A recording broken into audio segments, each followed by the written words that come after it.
The young couple on my porch asked whether Reverend Adrian Hale and his wife Celeste were home. The man was holding a county correction form. The woman carried a framed wedding photograph, and my husband was standing in the center of it wearing a minister's stole. I told them Adrian Walker lived there with me, his wife of 21 years, and neither of us knew anyone named Celeste Hale. The woman looked at the photograph, then back at me. "That's Pastor Adrian," she said. It was 8:40 on a Saturday morning.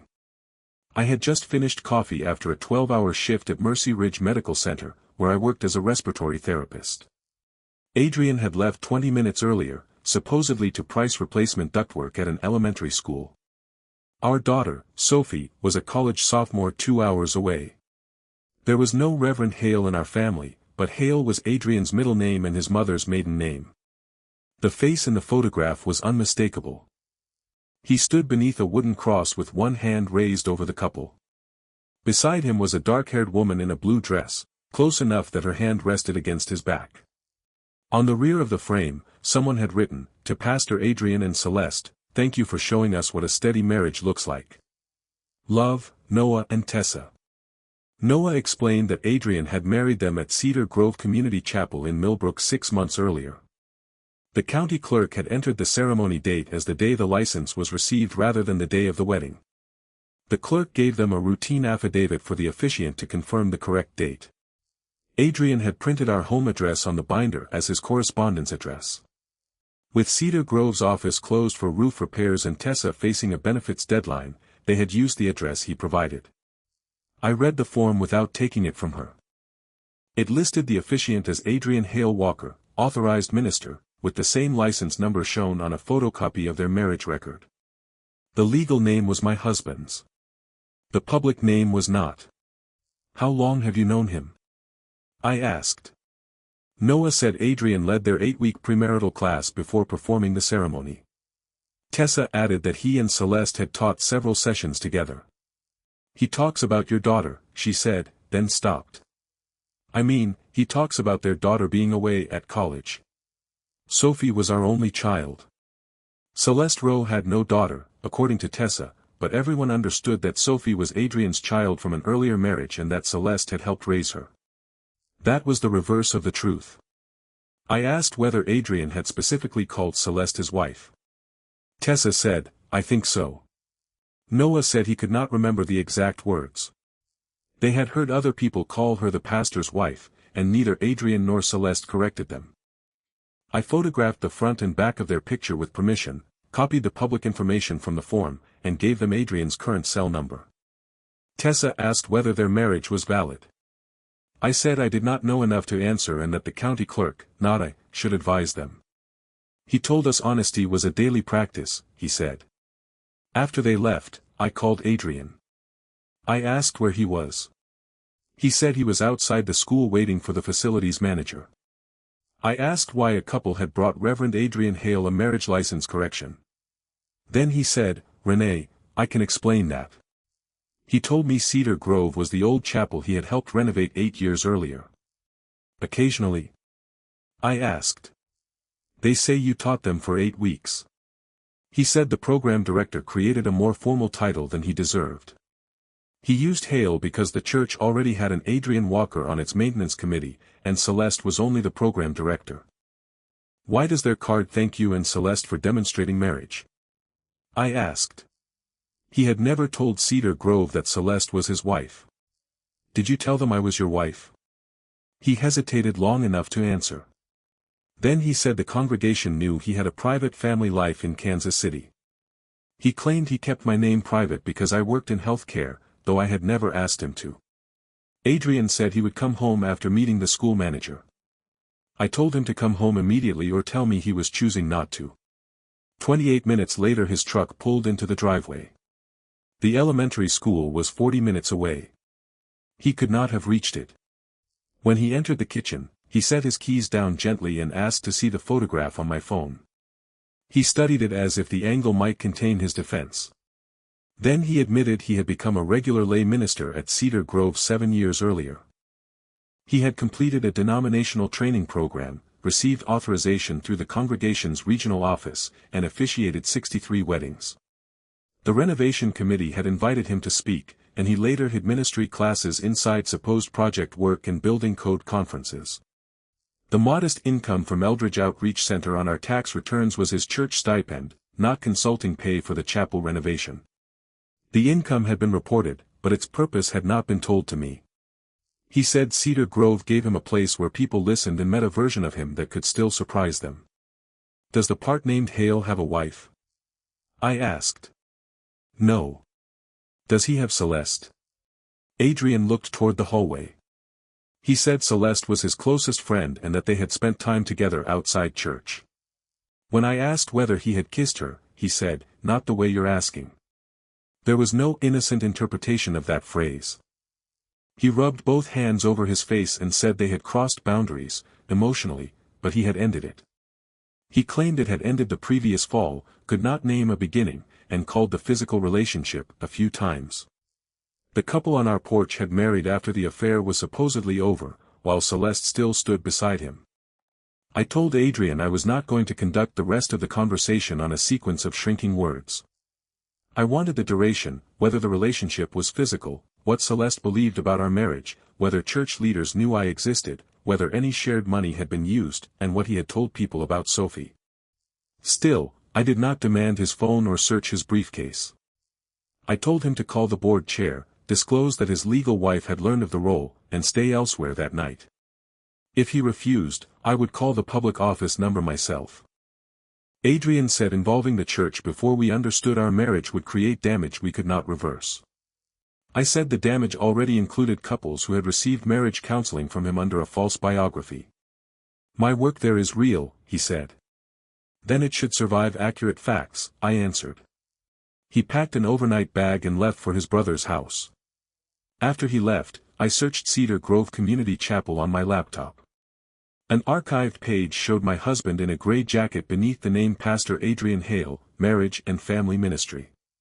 His biography said he had spent 2 decades learning that lasting families were built through ordinary repair, honest witness, and the courage to remain present. It said his daughter was away at college and that he divided his week between Kansas City and Millbrook. The biography linked to 114 public recordings featuring Adrian. In the first one I opened, he stood at a lectern I had never seen and told a room full of people about the night his 10-year-old daughter could not breathe. Sophie had suffered a severe asthma attack at 10. I had recognized the silent retractions between her ribs, carried her to our car, and called ahead to the emergency department while Adrian drove.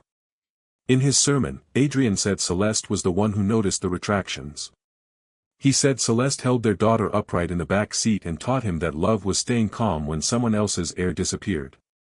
I paused the video at the sound of applause. The first lie was not that Adrian had kept a church roll from me. It was that, inside the roll, he had moved another woman into my memories. I watched only enough recordings to determine that the asthma story was not an isolated mistake. In a workshop from 3 years earlier, Adrian described a 15th anniversary trip when we lost a serpentine belt outside Salina and spent 4 hours in a truck stop. The trip had been mine. I still had the scar on my thumb from trying to loosen a plastic cover with the wrong tool. The public version removed me and improved him. It also gave Celeste a maternal history she did not possess. I created a list of dates and links without downloading entire archives or contacting commenters. At noon I called the number on Cedar Grove's website. Miriam Vaughn, the board chair, answered from the temporary office. I gave my legal name, said I was Adrian Walker's wife, and described the couple who had come to our house. Miriam called back after speaking with Adrian and the regional office. Adrian had confirmed that we were legally married. Miriam said Cedar Grove's background file contained his full legal name, ordination authorization, and a statement from 2019 describing him as separated. He had told the board that our divorce was delayed while we completed financial arrangements and supported Sophie through high school. The board had treated his status as personal until he began leading couples programs and never required an updated disclosure. Did he tell you Celeste was his wife? I asked. Official records listed Celeste only as program director, but members assumed they were a couple and Adrian called her his family. He also said Sophie was not ready to accept the new structure, which Miriam understood as an adult daughter resisting divorce. I told her Sophie did not know Celeste existed.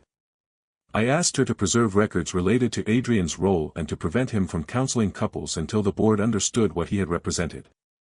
Miriam said she had already asked Adrian to step back from all services, counseling, and officiating while they reviewed the situation. She would contact Noah and Tessa and review prior ceremonies without promising an outcome. Miriam asked whether she could give Celeste my number, and I agreed because I wanted a direct timeline. At 1:16, Celeste Rowe called. Miriam had told her only that Adrian's legal wife had contacted the board. Celeste asked whether I would speak with her. I said we could exchange facts for 15 minutes, not argue about who Adrian loved. Their romantic relationship began 5 years and 8 months before our call. It became physical within 3 months and continued until 11 days earlier, not the previous fall. Adrian told her we separated in 2018 but delayed selling the house for Sophie, then claimed I needed his insurance and an old lien prevented settlement. I had my own insurance, and there was no lien, mediator, or filed case. Adrian showed her a draft separation agreement with our names, address, estimated home value, and proposed division of retirement accounts. I later learned it was a real template our financial planner had used during an estate planning exercise, altered to look like a settlement draft. He explained his nights at home by inventing a basement bedroom and saying Sophie returned without notice. Our basement had only laundry, utilities, and unfinished storage. Why did people think you were married? I asked. Celeste said they never announced a marriage, but Adrian described a shared household, accepted invitations addressed to both of them, and blamed privacy on Sophie. Celeste let the assumption stand because she believed the divorce story. You also knew the stories weren't yours, I said. She admitted Adrian used what he called composite examples. Adrian told her the asthma story combined a hospital case with Sophie's experience and that the roadside breakdown came from one of their trips.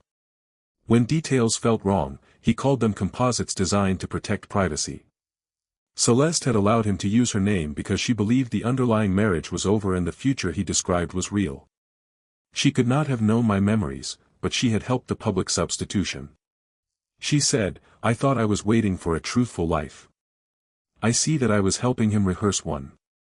I asked about money, travel, and plans. Celeste said Cedar Grove paid Adrian a growing stipend into a Prairie State Credit Union account she believed I knew about. They shared rooms on 3 ministry trips, and he spent Friday nights at her townhouse when I worked Saturdays. Adrian and Celeste had been discussing marriage, but he never gave her a ring or set a date. He said they would speak publicly after Cedar Grove's centennial banquet, when the board planned to vote on making him a full-time associate pastor. Adrian had applied for a full-time job I did not know existed. If approved, he planned to leave commercial estimating, move closer to Millbrook, and become Pastor Hale every day. He had asked Celeste to look at rentals and promised our divorce would be filed before the vote.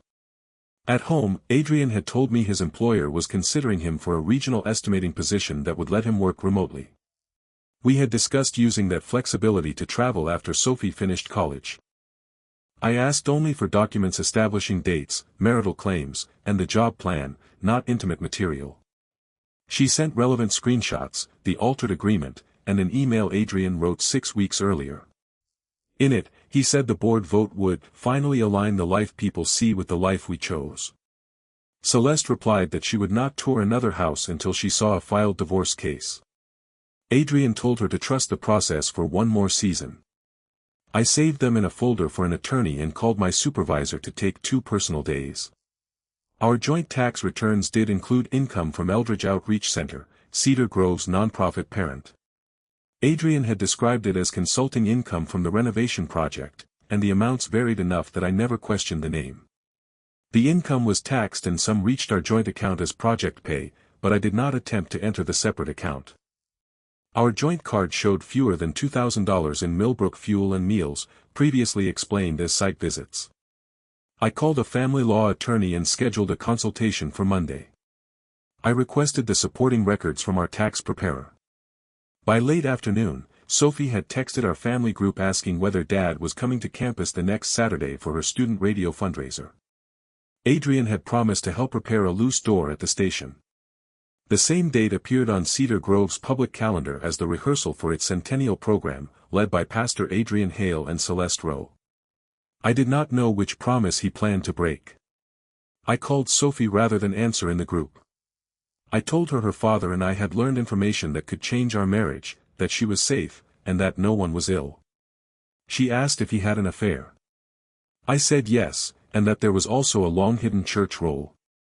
I did not tell her yet that strangers believed Celeste helped raise her or that her childhood appeared in sermons. Sophie was silent, then asked, "Is this why he never comes to anything on Saturday?" Adrian had attended some Saturday events, but fewer since she started high school. She had stopped inviting him to debate tournaments after repeated cancellations blamed on school projects. I told her not to search the church videos. "You know I'm going to," she said. I asked her to wait because some of the material belonged to her. She agreed to wait until Sunday, when she could come home with her roommate driving. At 6, Adrian returned and asked whether I had spoken to Celeste. "Then you know it wasn't just sex," he said. "I know you built a profession, a relationship, and a public family history without telling me," I answered. He said Celeste understood the person he was trying to become. I told him becoming someone new did not require assigning my work, my child, and my marriage to her. He said the stories belonged to him too. Shared memories did not become his sole property because he told them from a lectern and removed the people who gave them meaning. Adrian asked whether I wanted him to resign before the board humiliated him. I said he must not use me as the reason and had to give the board and county accurate facts. For our marriage, I needed a complete health timeline, a financial disclosure, and physical distance. He agreed and booked a hotel for a week. At the door he asked whether I believed any part of Pastor Hale was real. I said, "The work may be real. The authority you built from our supposed divorce was not." The worst part was no longer that Adrian had given Celeste my place in one memory. It was that he had turned the substitution into a qualification. Sophie came home Sunday afternoon carrying an overnight bag in the guarded expression she used when she expected adults to soften a fact. I told her the relationship with Celeste had lasted nearly 6 years and that Adrian had served at Cedar Grove under his middle name for 7. I explained the false separation, the ministry application, and the public assumption that Celeste had helped raise a daughter who resisted their relationship. I did not play the videos. I told Sophie which memories appeared in them and gave her the choice to see the links later. She asked whether Adrian had used her real name. In older recordings he said, "My daughter." In recent ones he used Sophie after she began college and appeared once in a public university newsletter. That detail mattered to her. "He made me the reason they had to wait," she said. "And then he used my name to make it sound true." I said yes. She walked into the laundry room and opened the door to the unfinished basement area Adrian had described as his bedroom. There were paint cans, holiday decorations, and a dehumidifier. Sophie stood there for less than a minute. She did not need a tour of every lie. She took a photograph of the empty concrete room, then deleted it. "I don't want to start proving my childhood to myself," she said. I told her that was a good instinct I had not reached as quickly. Adrian arrived at 4 with a written timeline and asked to speak to both of us. Sophie agreed on the condition that he not preach or ask her to comfort him. Adrian admitted the relationship became physical 5 years and 5 months earlier and had continued until 11 days before discovery. His starting date differed from Celeste's because he counted from sex and she counted from their first kiss. He had undergone routine health screening through his doctor but had never disclosed the risk to me. He agreed to new testing and provided the dates needed for mine. He denied other relationships, a claim I could not independently prove. He said the church role began honestly after the renovation, then grew through talks, training, and requests for advice. By the time Celeste asked why I never attended, he had already described us as separated. Correcting it would have cost him respect, so he changed more details until the lie could carry the work. Sophie asked why he made Celeste her stepmother. Adrian said he never used that word. "You said she held me in the car when I couldn't breathe," Sophie replied. What word were people supposed to use? Adrian looked down. He said the story was about his fear. Sophie replied that he could describe fear without changing who noticed she was sick. She told him an apology was not permission to keep the recordings public. He agreed to identify every recording containing her name or private medical history and request removal. He agreed. Then I asked about money.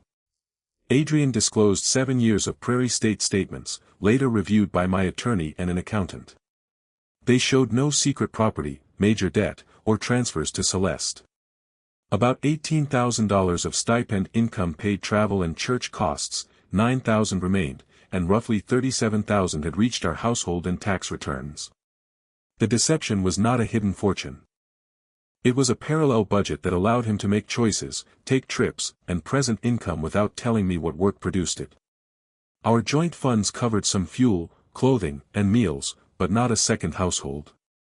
The system had been kept affordable enough to escape notice. He also disclosed his application for the full-time ministry role. The proposed salary was lower than his estimating pay, the board vote was not guaranteed, and no contract was signed. He planned to tell me about a career transition only after an offer became official. And the divorce? I asked. Adrian said he imagined that taking the job would force him to choose. He had not consulted an attorney, found housing, or prepared to divide anything. Celeste had become a future he described in detail and postponed in practice. I had become a marriage he used in private and declared finished in public. Both arrangements protected him from the cost of a decision. Sophie stood and told him she was leaving with her roommate that evening. He could contact her by email, but he was not to discuss her childhood, health, or supposed rejection of Celeste with anyone. If the board asked why she never appeared, he was to say only that he had lied about the family structure. "Send me the list of recordings," she said, ending her participation. After she left, Adrian asked me whether I wanted to try counseling. I said I would consider 3 discernment sessions after the financial review and medical testing, not as a promise to stay. I was not ready to decide what 21 years meant, but I was ready to stop living with him while I decided. He rented a furnished studio near his office. On Monday, my attorney explained the ordinary process: document balances, trace income and spending, establish temporary expenses, and negotiate without assuming every concealed dollar would return to me. Tax records matched Adrian's statements, and my initial medical screening was negative, with follow-up testing planned. Cedar Grove's regional office confirmed Adrian's officiant authorization was valid under his legal name and that using Hale publicly did not invalidate prior ceremonies. It arranged Noah and Tessa's correction, kept Adrian from counseling or officiating during review, and began identifying recordings using private family information. I supplied proof of our marriage and Sophie's links, then left the institution to conduct its own investigation. The board also placed Celeste on leave after she acknowledged the affair and her role in allowing ambiguous public language. She had accepted stories she knew were not hers and waited on a divorce Adrian never started. Both facts remain true. The first discernment session took place 10 days after discovery. The counselor asked what Adrian believed he had been protecting. He said the church work helped people, and he feared that exposing his personal failure would destroy useful work. I said he had used useful work to protect the failure. He admitted he hid the training because I would have asked how it fit our schedules, money, and family, and he wanted one part of life that required no negotiation. Celeste became connected to that freedom because she knew him only inside the identity he had chosen. At home, Sophie and I knew his weaknesses. At Cedar Grove, people trusted him with vows. Incompleteness was human, but building one version from stolen facts and declaring the other legally over was deception. In the second session, Adrian produced the list of recordings. 27 contained a family story. 9 named Sophie or described her medical and emotional history in recognizable detail. 11 reassigned something I had done to Celeste. Cedar Grove removed the 9 involving Sophie from public access immediately. It archived the others for review and stopped distributing Adrian's premarital workbook. Then the board found his premarital workbook. Its 48 pages of lessons formed a marriage more coherent than either relationship he actually had. My work during Sophie's asthma attack became Celeste's calm. Celeste's care for her father became evidence of our experience with aging parents. My father's death became the loss that taught Adrian and Celeste to grieve together, though Celeste never met him. Their ministry trips became anniversary travel, while our arguments became conflicts they supposedly resolved. He had not merely hidden one life from another. He had edited both women into a single exemplary wife and placed himself beside her as the man qualified to teach. When the counselor asked who that woman was, Adrian said, "The best of what I had." I ended the session early. Outside, I told him he wanted the benefits of two relationships without allowing either woman to exist whole. I was not willing to spend counseling teaching him how to phrase that more gently. I attended the third discernment session because I had promised 3, not because the second left much uncertainty. By then Cedar Grove had accepted Adrian's resignation from all ministry duties. The board did not hold a public hearing. It sent a brief notice to couples who had completed his program stating that Adrian had materially misrepresented his marital history and used personal examples without proper consent. The notice offered replacement counseling with an outside provider and a contact for questions about ceremony records. It did not name me, Sophie, or Celeste. Adrian kept his commercial estimating job. His employer learned only that he was withdrawing from a volunteer commitment and needed to change 2 scheduled days off. There was no reason for me or the church to tell them about an affair unrelated to his work. Celeste resigned from the couples program and remained on administrative leave while the board evaluated a non-counseling position. She ended her relationship with Adrian. I knew because she sent one final email saying she would provide records through attorneys if needed and otherwise would not contact either of us. She did not ask me to forgive her. I did not reply. In the third session, Adrian said losing Cedar Grove felt like losing the only work that expressed who he might have become. The counselor asked whether he wanted the marriage or wanted relief from losing everything at once. Adrian cried before answering. He said he loved me, loved the life we built, and had expected some part of it to remain available even if he eventually chose Celeste. He had imagined Sophie visiting both homes. He had imagined me angry but stable, continuing to handle the practical history of our family. He had imagined Cedar Grove accepting Celeste after a discrete interval.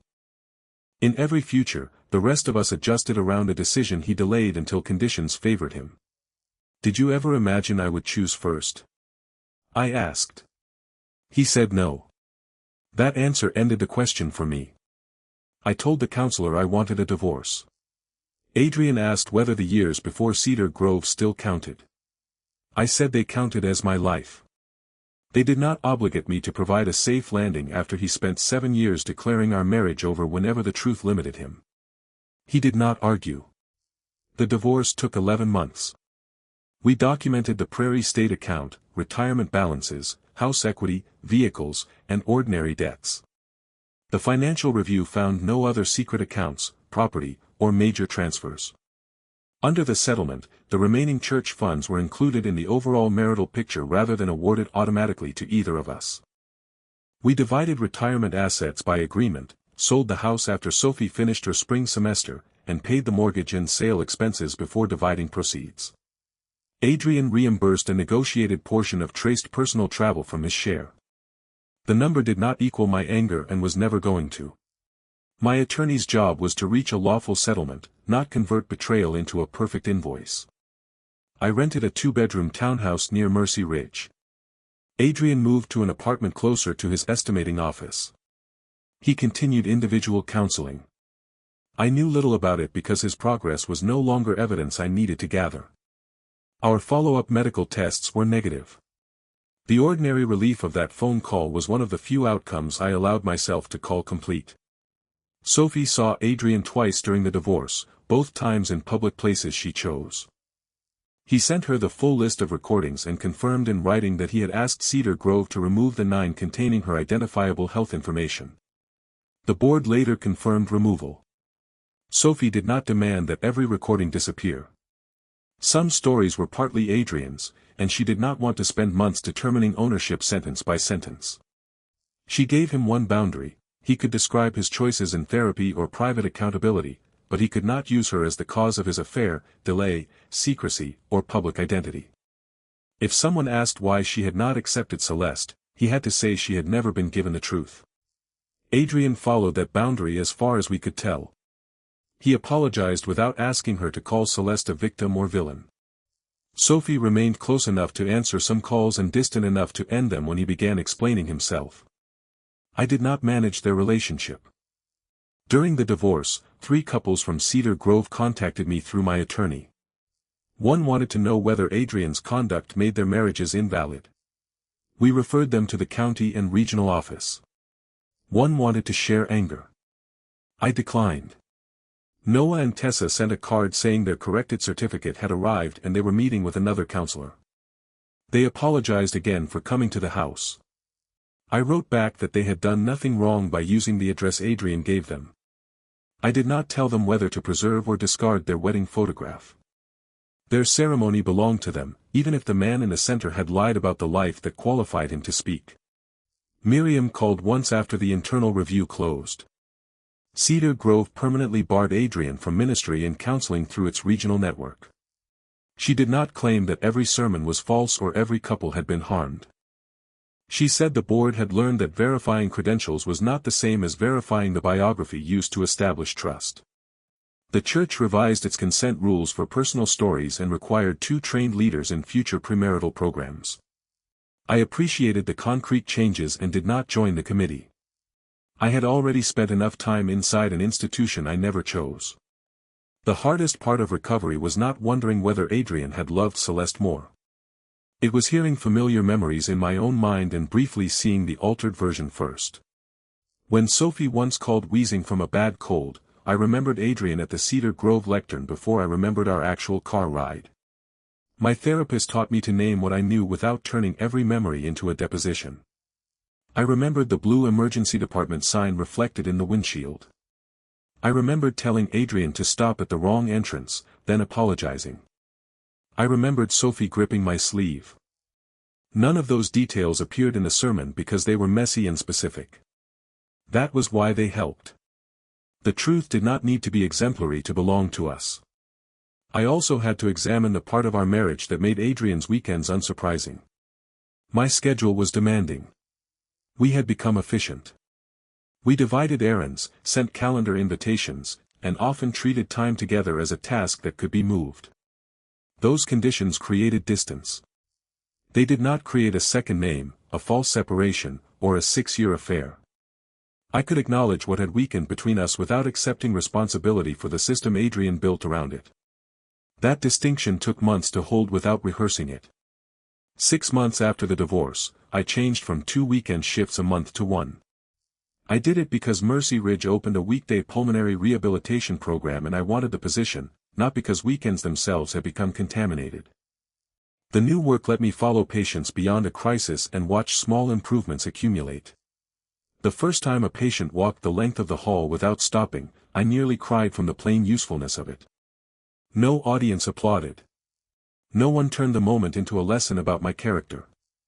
We recorded the distance, adjusted the oxygen, and tried again 2 days later. Adrian did not return to Cedar Grove.